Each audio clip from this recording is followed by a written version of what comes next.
Good morning friends, welcome back to my channel. আজকে আমি তোমাদের সঙ্গে শেয়ার করব, দেখো এরকম পুরনো নাইটি কিভাবে রিইউজ করা যায়। পুরনো নাইটি রিইউজ করে কীভাবে আমি একটা লন্ড্রি ব্যাগ তৈরি করলাম, সেটাই আজ আমি তোমাদের সঙ্গে শেয়ার করব। কোনো রকম সেলাই মেশিন বা সুঁচ সুতো হাতে সেলাইয়েরও দরকার নেই। আমি যেভাবে লন্ড্রি ব্যাগটা তৈরি করা দেখাবো তোমাদেরকে আজকে, সেটার জন্যে কিন্তু কোনো রকমই খরচা হবে না, 1 টাকাও খরচা হবে না। চলো এবার দেখে নিই কীভাবে আমি লন্ড্রি ব্যাগটা তৈরি করছি।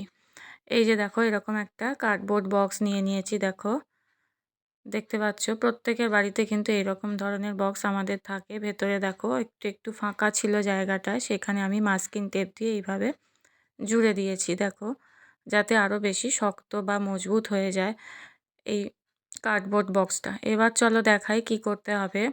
এই কার্ডবোর্ড বক্সটার ওপর দিয়ে দেখতে পাচ্ছ আমি কিভাবে কভার করে দিচ্ছি নাইটিটাকে। একেবারে ওপরের দিকটা আর কি, যেখানে হাতা আছে বা গলা আছে নাইটির, সেই দিকটা ওপর দিকে রেখে আর নিচের দিকটা এইভাবে পরিয়ে দিলাম। দেখো বক্সটার ওপর দেখতে পাচ্ছ একদম কম সময়ে চটপট কিন্তু তৈরি হয়ে যাবে। যেহেতু কোনো রকম সেলাই বা কাঁচি ইউজ করতে হচ্ছে না, তাই জন্য কিন্তু একদম অল্প সময়ে তৈরি হয়ে যাবে এই লন্ড্রি ব্যাগটা। এবার দেখো এইভাবে ফোল্ড করে নিচ্ছি। ভিডিওটা তোমরা স্কিপ না করে দেখতে থাকো, তাহলে বুঝতে পারবে কিভাবে কিন্তু আমি তৈরি করছি এই লন্ড্রি ব্যাগটা। এইভাবে দু ভাঁজ করে ফোল্ড করে নিয়ে এরকম একটা ট্রায়াঙ্গেল শেপ করে নিয়েছি দুপাশেই। তারপর দেখো এইভাবে এখানটা এইভাবে সেট করে ধরে এবার এখান দিয়ে তোমরা চাইলে ছুঁচ সুতো দিয়ে সেলাই করে দিতে পারো, অথবা এই যে দেখো আমি সেফটি পিন লাগিয়ে দিচ্ছি। এই যে দেখতে পাচ্ছ সেফটি পিন লাগিয়ে দিয়েছি। এইভাবে চারদিকে সেট করে সেফটি পিনটা তোমাদের প্রয়োজন মতো দেখে নেবে, কোথায় লাগালে ঠিকঠাক সেট হবে সেইখানে এইভাবে অ্যাটাচ করে দেবে। দেখতে থাকো ভিডিওটা, তাহলে বুঝতে পারবে আমি কিভাবে সেফটি পিন দিয়ে এইভাবে অ্যাটাচ করে দিচ্ছি। তোমরা যদি মনে করো, আগেই বললাম, সুঁচ সুতো দিয়েও সেলাই করে নিতে পারো। দেখতে পাচ্ছ এটা কিন্তু দেখো একদম পুরো কভার হয়ে গেছে, আর ওপর দিকটা এইভাবে ভেতরে ঢুকিয়ে দিতে হবে।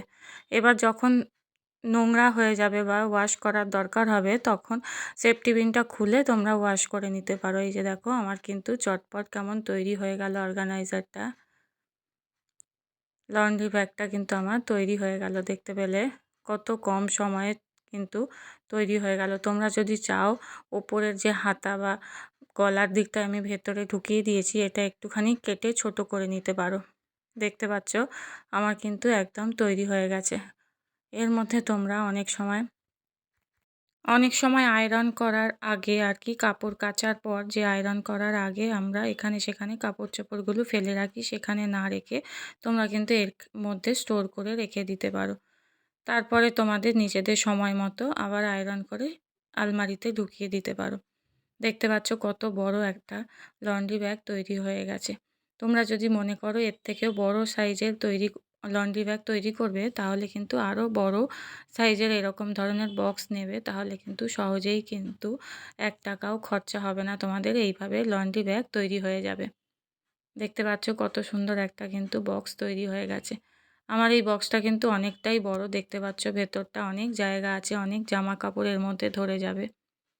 তো আজকে আমার এই ছোট্ট ব্লগটা তোমাদের কেমন লাগলো অবশ্যই করে কিন্তু আমাকে কমেন্ট করে জানাবে। ভালো লেগে থাকলে একটা লাইক করে দিও, শেয়ার করে দিও, অন্যদের দেখার সুযোগ করে দিও। আর অবশ্যই করে আমার পাশে থেকো, একটা সাবস্ক্রাইব করে দিয়ে। তাহলে আজকের মতো এখানেই শেষ করলাম।